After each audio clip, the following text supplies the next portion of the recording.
Cheikh Mohamed El Haddad, né vers 1790 dans la région de Sédouk, en Kabylie, fut une figure religieuse et politique centrale de la résistance contre la colonisation française en Algérie.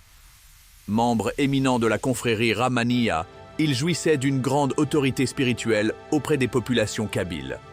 À travers son rôle de guide religieux, il incarnait une forme d'unité dans une région traditionnellement organisée autour de structures tribales.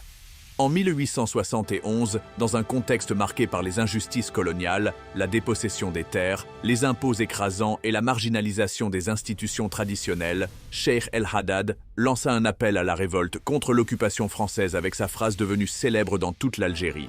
« Nous jetterons les Français en mer comme je jette ce bâton par terre ». Il mobilisa plus de 10 000 combattants venus de diverses tribus de Kabylie. Ce soulèvement, qui coïncidait avec la révolte du cheikh El Mokrani, prit rapidement de l'ampleur et représenta l'un des plus vastes mouvements de rébellion du XIXe siècle en Algérie. Durant plusieurs mois, les insurgés infligèrent des pertes importantes aux troupes françaises. Toutefois, le déséquilibre militaire, la supériorité en armement et les divisions internes finirent par affaiblir la rébellion. Cheikh El Haddad est arrêté le 13 juillet 1871. Le 19 avril 1873, il est condamné à 5 ans de prison par la cour d'assises de Constantine. Il meurt en détention le 29 avril 1873, à l'âge de 83 ans.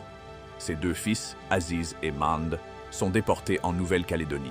Cheikh El Haddad reste dans la mémoire nationale comme un symbole de courage et de fidélité à la terre et à la foi. Par son action, il incarna la jonction entre spiritualité et résistance armée, montrant les chefs religieux jouèrent un rôle essentiel dans la lutte pour la dignité et la liberté du peuple algérien.